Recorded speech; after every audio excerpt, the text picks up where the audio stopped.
We believe in the power of a well-connected community. That's why we build software that transforms how people live, work, and play. It's the reason we're creating new ways to attract great residents and deliver digital experiences that make life easier for you and your tenants. We believe that businesses should have less busy work and that the right data should be easily accessible, so every lease works for you. We design software that's truly open and flexible, giving you more ways to adapt, more ways to grow, and more ways to shape your future. We strive to create ways for communities to live better, work smarter, and play a whole lot more, because we believe people thrive in well-connected communities.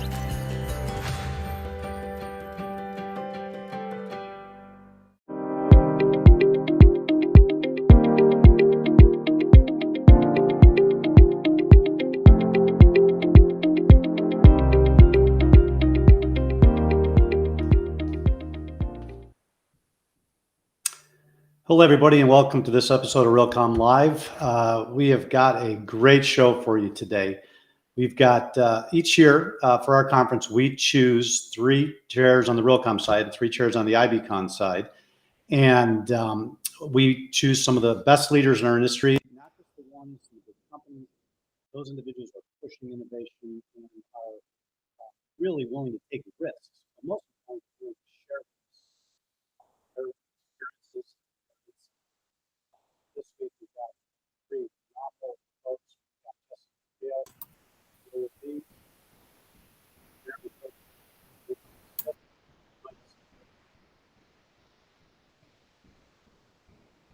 everybody, how are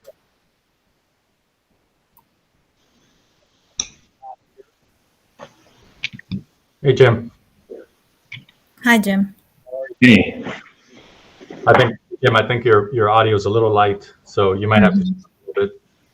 Can you hear me okay? Yes. Yes, Perfect. now it's better. All right. Yeah, it's pretty appropriate to have 4 IT people on the screen. You can test for hours at a time, and then inevitably the mice start chewing on the cable, and you have no idea where they chewed. So we'd have nothing to do if everything worked perfect the first time and all the time, right, Jim? That's right. I'm ready for less things not to work. All right, so grateful to have you all on, not just on this episode, but the fact that you are willing to take the chairman role, the co-chair role, and it's not an easy job because we bug you a lot, and we ask you to keep giving insight and providing ideas on where you think our industry is going. But frankly, the 3 on the Realcomm side and 3 on the IBCon side represent the rest of the community, which overall there's about 150 people on the advisory council, and hopefully their ideas are bubbling up through you and then you to us, right? So let's start with a little bit about yourselves. We'll start with Cecilia, Jesse, and then Jeremy. Just give a little rundown of what your day looks like, your title, your role within the company, so everybody has some context. Sure. I'm the CIO at Urbanage. We are a publicly traded REIT. We focus on managing, acquiring, development, and redevelopment retail real estate. And we focus primarily on properties between Washington, D.C. to Boston corridor. And we own 75 properties, totaling 17 million square feet of leasable area. My day-to-day role is basically anything that has to do with technology and innovation, working closely with the business to find solutions for them so that they can achieve their goals, right? So like from leasing, finding the fastest way to lease, finding solutions, anything that is relevant, like anything helping them with the ESG compliance and cybersecurity. So, lots of exciting stuff. Very good. Jess, how about you? Well, Jim, as you know, this year I'm coming to you from a different organization, having been at my prior organization of Hines for 27 years. So I've officially been here 1 month at Howard Hughes Corporation. But Howard Hughes, thank you, man. Howard Hughes is a public company that, of course, deals in commercial real estate, predominantly mixed or master plan community and mixed use, and locations such as Las Vegas and Maryland and here in the Woodlands, which is just north of Houston, and in New York. And my favorite that I'm looking forward to going there is Hawaii. like everyone else. But yeah, so excited to be here. I'm the Chief Innovation Officer, and again, I think there's a CIO, Chief Innovation Officer. There's a CIO, Chief Information Officer. I get to wear all those hats, and pretty excited to be here and bring in some of those ideas that we were working with back at my prior company here.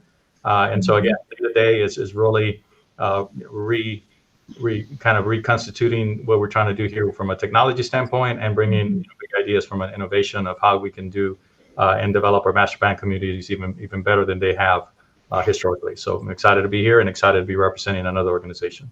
And you go from a global office portfolio spread out around the world to one that does more mixed use, larger projects, so from that perspective, your approach to technology may be a little different than it was at Hines, right?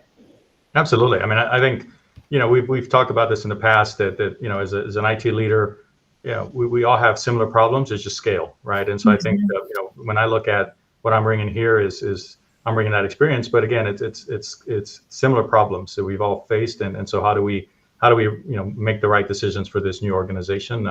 But again, this organization feels like a startup, and again, having that innovation title, makes me excited for that because they are a little bit more agile than a large firm, and so I'm excited for that. Okay, Jeremy. Sure. Jeremy Poteet, the head of technology for JBG Smith.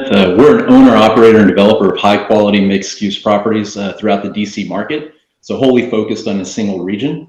We have a little bit over 20 million commercial office under management, and including retail, and 11,000 residential units as well. So my job's kind of divided up in a few different aspects based off of asset type. So I get to kind of tackle problems from many different assets while still working within a single company.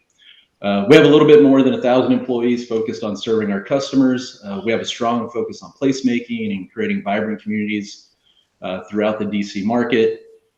And for my job, again, going with what Cecilia and Jesse said, adding on to that, I would say, while we're here to provide strategic vision and mission for the company from a technology and PropTech standpoint, part of our job is also just serving those that come to us on a day-to-day basis with whatever is thrown at us. So in some regards, just a fireman. Well, that is 100% true, right? No day it's the same. Yep. And not that I'm biased, but I've been a CIO, myself, and then in the community for almost 30 years. I think it's the most underrated, underappreciated. It's sort of like playing defense on a football team. Nobody pays attention to you till you miss the receiver, right? And so you basically have to keep the communications infrastructure for every individual in your company running. That's just your day job. And then, you got to work on smart buildings and all this other stuff. And actually, that was one of my motivations to start Realcomm, was to give the CIO community a voice. And that was almost 25 years ago. Jeremy, one other thing about your organization, you've got something called a digital district that you're working on, right?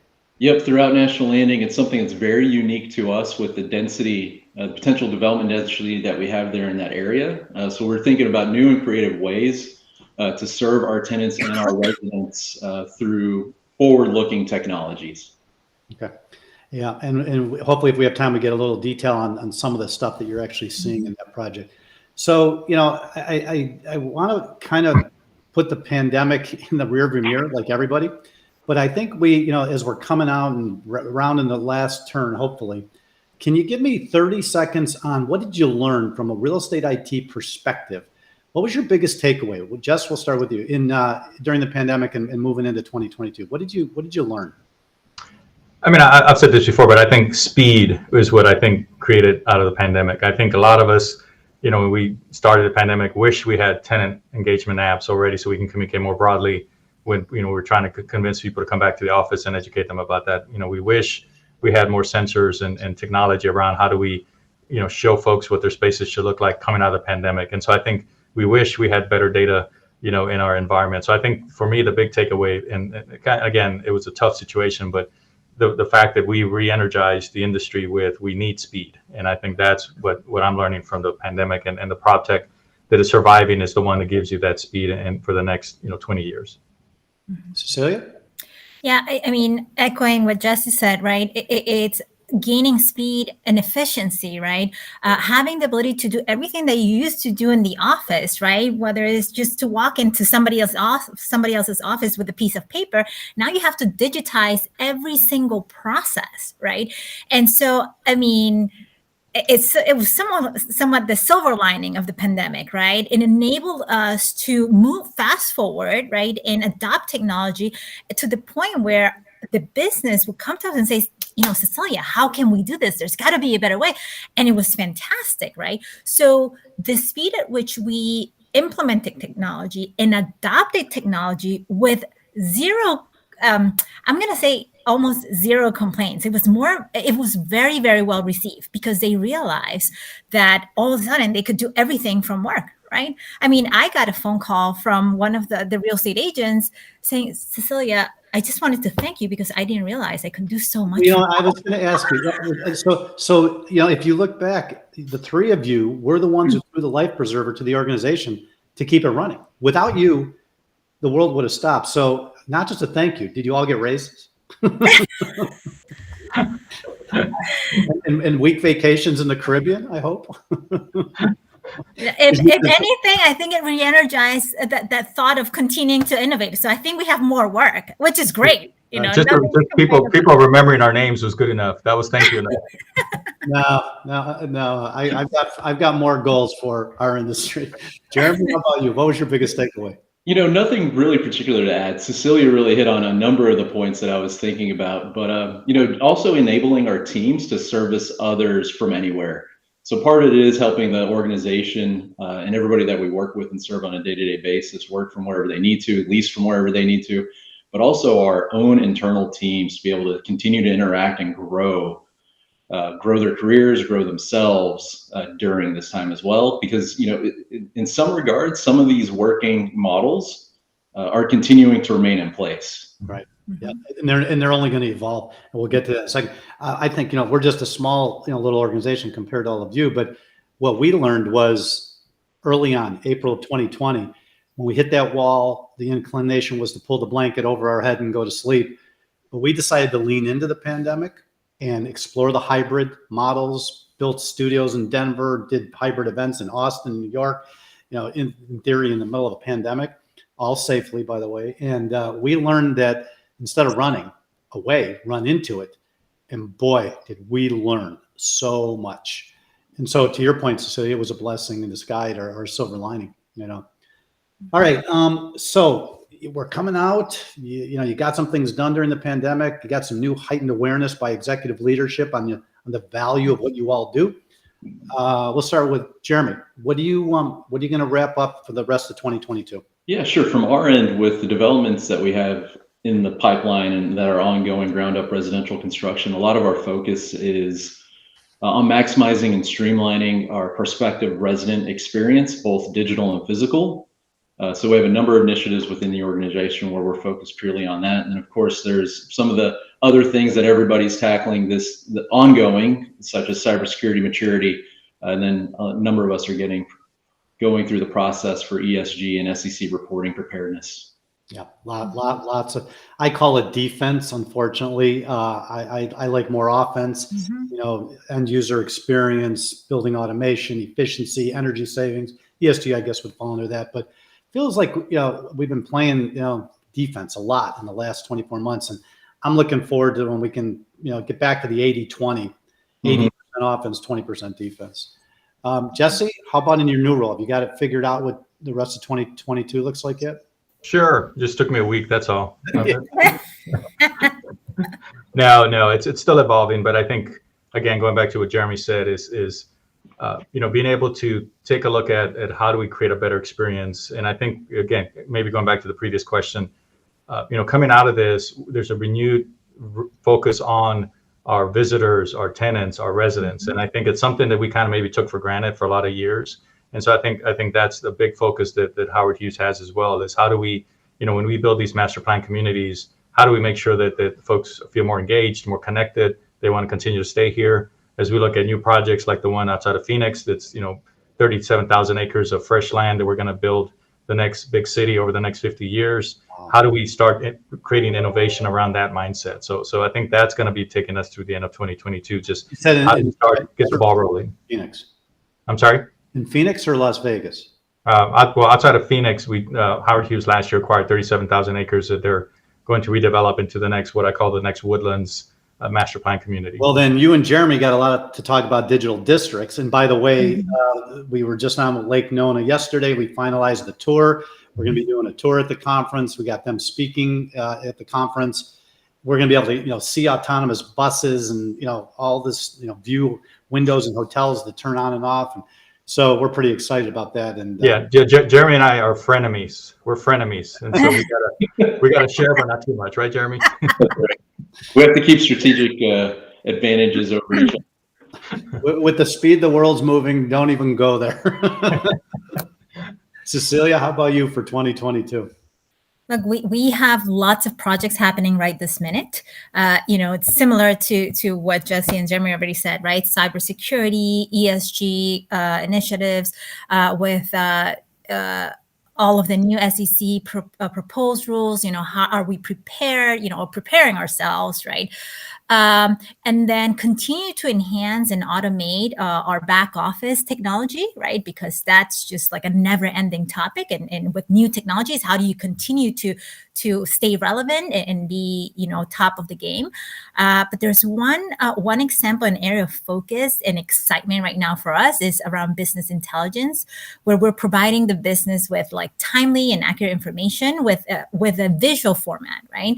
And we're responding to users' needs almost a la carte when they want information about the portfolio.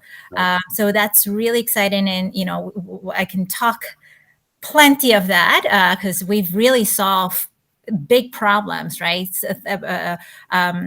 Business needs that would take normally 1 year to manually gather information. We've actually used technology and can get the same within minutes. Yeah, which is and the external data right now with migration trends and changing uses for different types of real estate. The external data to me is exciting, if not more exciting than the internal data, because people are on the move. Things are changing. Urban areas are getting redefined. Suburban, exurban areas are getting redefined. Right. And so for us, with one single solution, we're able to serve different units across the organization, from property management to gather ESG data, to asset management to review the portfolio, investor relations for marketing purposes, and for our executive team from a strategic standpoint. So for, like everybody else in our business, data is the new gold, right? It's the crystal ball. It's your secret sauce, right? Yep, absolutely. All right, let's take a brief break, hear from one of our sponsors, and then I got a couple more questions when we come back. Great to have these three, and I'll have them give their insights on what's in store for 2022 and our upcoming Realcomm and IBCon conference. Be right back. The wireless industry is changing fast, and Halo is leading the way as the new intelligent, cutting-edge leader in neutral host infrastructure. Serving all vertical markets, Class A office, hospitality, residential, healthcare, stadiums, and large public venues.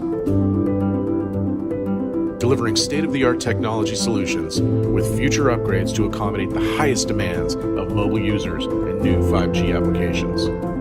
A trusted and proven partner to all wireless carriers, REITs, owners, and developers. The Halo team is leading the industry with the highest standards in mobile and wireless communication. A trusted and proven partner to all wireless carriers. The future of wireless is now, and Halo's full-service turnkey solutions are solving our clients' communication challenges today and in the future.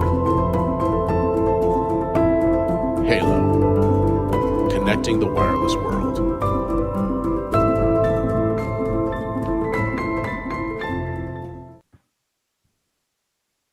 All right, can you guys hear me? Yes. So let's get into a little bit on the Realcomm conference. So we'll have the IBCon chairs on next week. So let's focus on the Realcomm business enterprise, business solutions, side of the business. I know what you just mentioned, what your top priorities are as organizations. What about the industry? What is the industry? I mean, and we've been surveying people for almost 6 months now. So Howard, with his almost 200 speakers, is going to answer. But for those listening, in preparation for the event, what do you think the top 1-2 priorities of conversation should be? Jeremy, we'll start with you.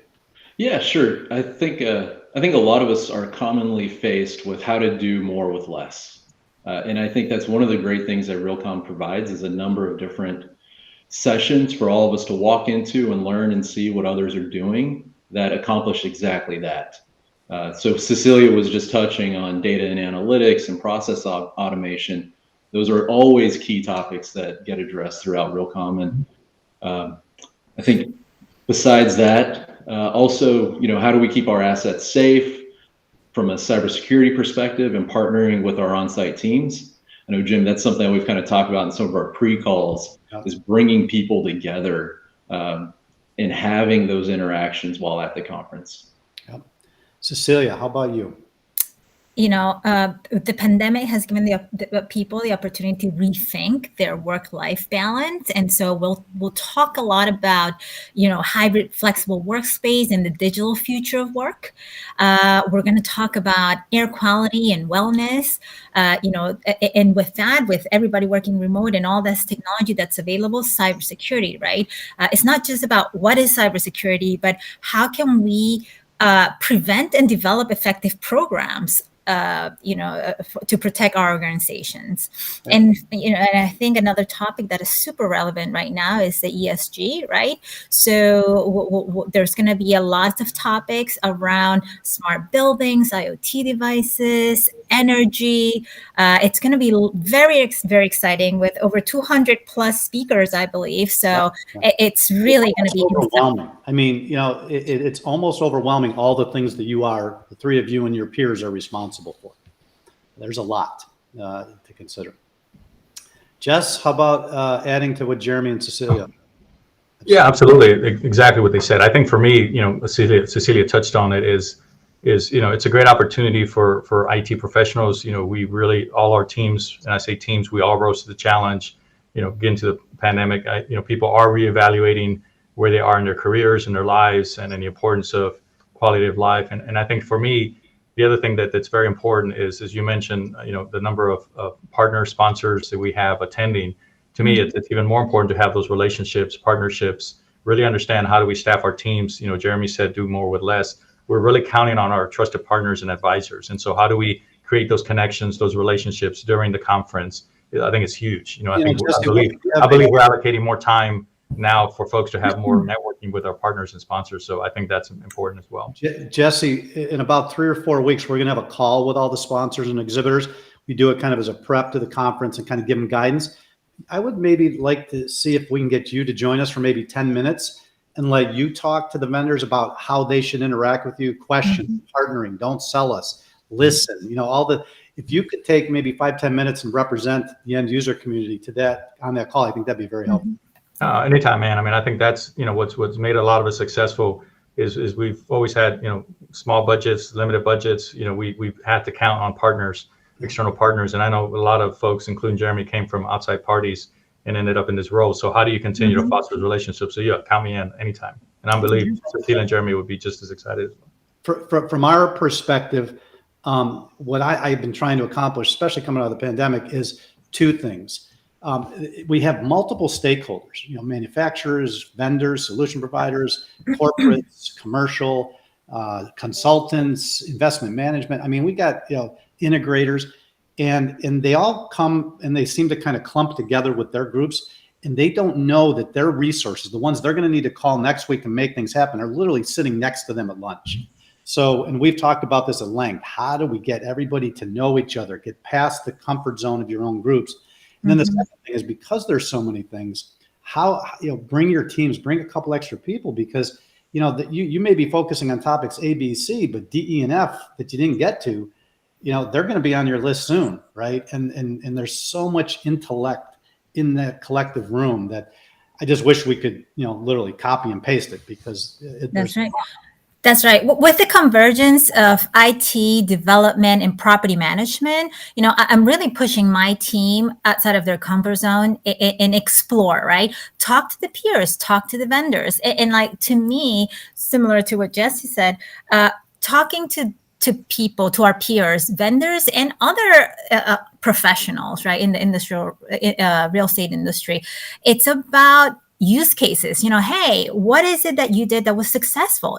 And maybe I can get something. If I can get one thing or two things out of this conference where I can actually action it, I mean, it's key. And what I found every year when I go to Realcomm is that not only am I inspired, right, because there's so much cool stuff out there, but I can actually take something back to the office and action it, and it's key. Yep. So as we suggested, we're not going to get through all the questions, but that's good because we got through a lot. But 30 seconds each. Jesse, we'll start with you. Most innovative thing you've seen in the last 12 to 18 months? I mean, I'm still a huge proponent of autonomous. Again, I'm still seeing, what we're seeing with drones, but the fact that we can send, rockets up in space and have them land, parts of that back on Earth. I mean, it's just amazing. So to me, anything around autonomous AI, being able to leverage that for that is fantastic. A little side note on that. My daughters went to the school with the guy who was in charge of landing the rocket on the barge. Yep. Wow. That's incredible. Amazing. He used to blow rockets off in the quad at school when he was younger. So he got in trouble before. Now he gets paid for it, right? And now he gets paid a lot. Cecilia, how about you? Look, there's a lot of cool stuff happening out there. I am going to celebrate Urban Edge because we've developed a pretty darn innovative tool out there, and I am really give kudos to my team for doing that.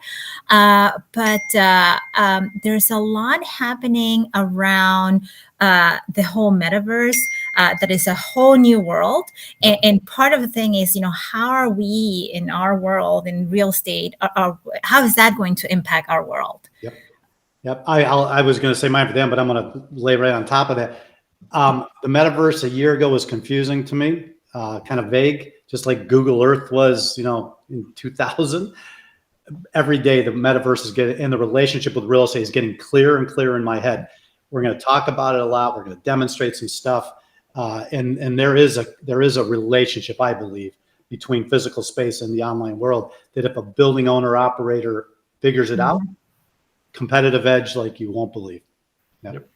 Jeremy, wrap us up. Yeah, sure. From my end, I'm not going to mention something that's like the coolest tech, but something that we've been very successful with in the past 12 months. I love to give props to vendors whenever they're good vendors and they help you solve a good problem.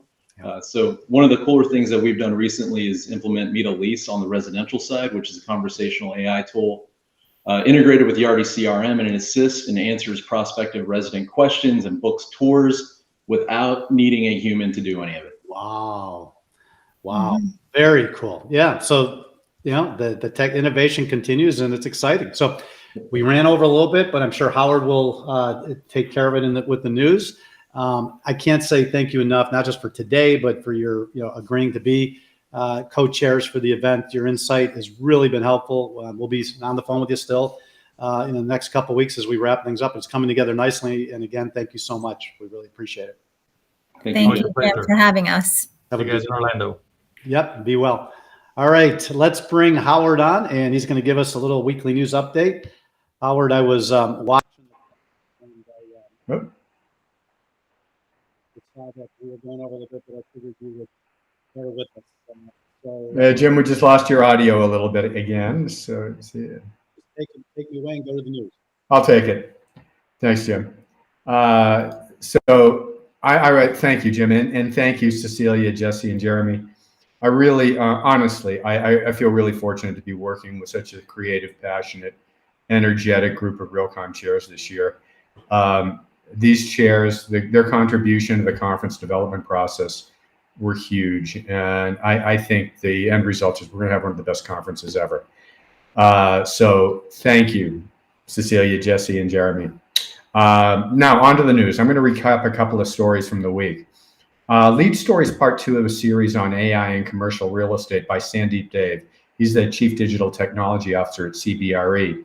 And this is entitled Success with AI as a Journey. So in part one, Sandeep shared some use cases for applying AI and ML, machine learning, to commercial real estate. And in this part two, he shares some of the steps CBRE actually took to achieve the gains they made so far.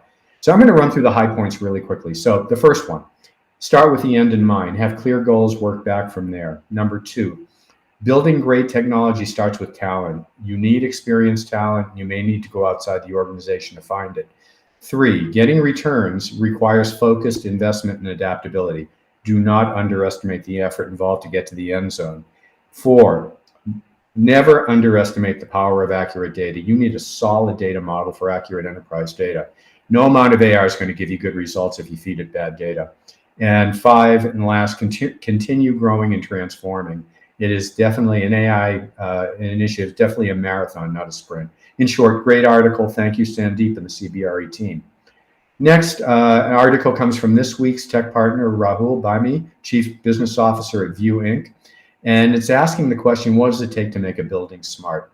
So this thoughtful piece focuses on the drivers for digital transformation of real estate. So tenants today demanding more from buildings, landlords looking to technology to better serve customers and end users. And now the most significant impetus for change comes from an emphasis on sustainability and reducing carbon footprint. And right behind it is a massive push to improve health and wellness in indoor spaces. So making smart buildings sustainable and healthy really does require a high degree of technology and integrations. Siloed data from disparate point solutions impair the ability to create truly smart buildings. And now View has a very interesting and innovative perspective on just how all those systems can truly be integrated with an open, flexible, upgradable operating system that hides all the complexity, but just works. I would encourage you all to read this and explore View's smart, sustainable, healthy building solution. Also in the news, CBRE teams with Microsoft on facilities management solutions for large retailers.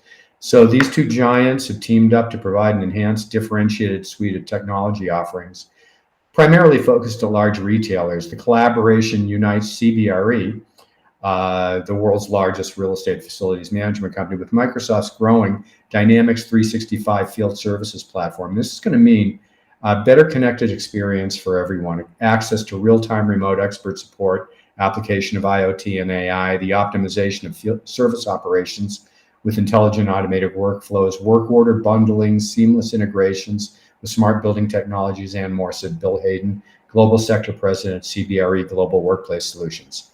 Thank you, CBRE and Microsoft. Finally, on a cautionary note, this came from CIO Magazine with their article on 9 ways CIOs will fail to support hybrid work in 2022. And the tagline here is that all the heroic work CIOs did in facilitating all remote workplaces, it may not be enough to tackle what's coming next. For long-term hybrid success, it's going to be different. You're going to need the right investments, a new mindset, widespread cultural changes. For IT, the pandemic, it was a trial run for companies to learn how to accommodate hybrid workers. But what we learned in the early days of lockdown may not be enough for long-term hybrid success because it's more complicated than just supporting remote work.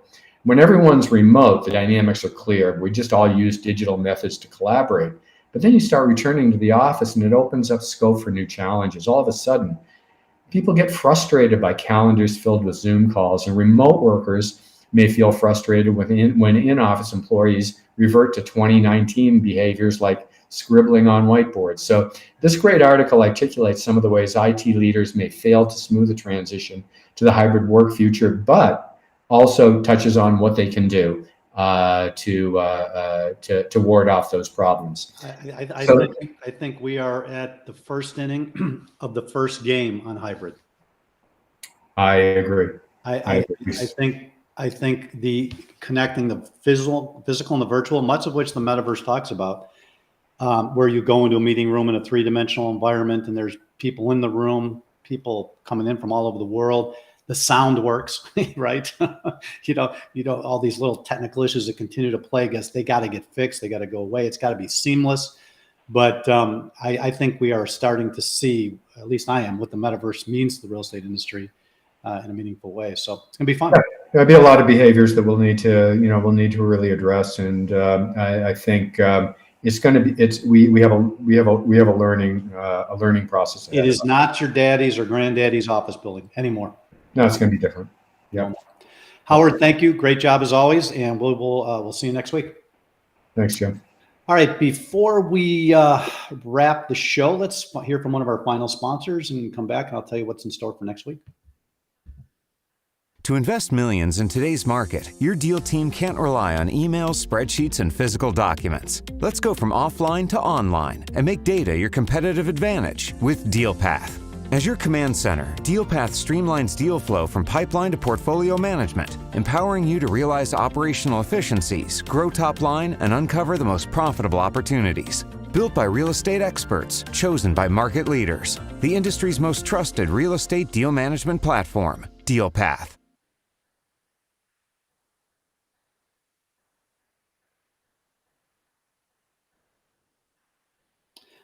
All right. Well, thank you to our guests. The three of them, they got 4 jobs. They do their day job. They help us. They help others.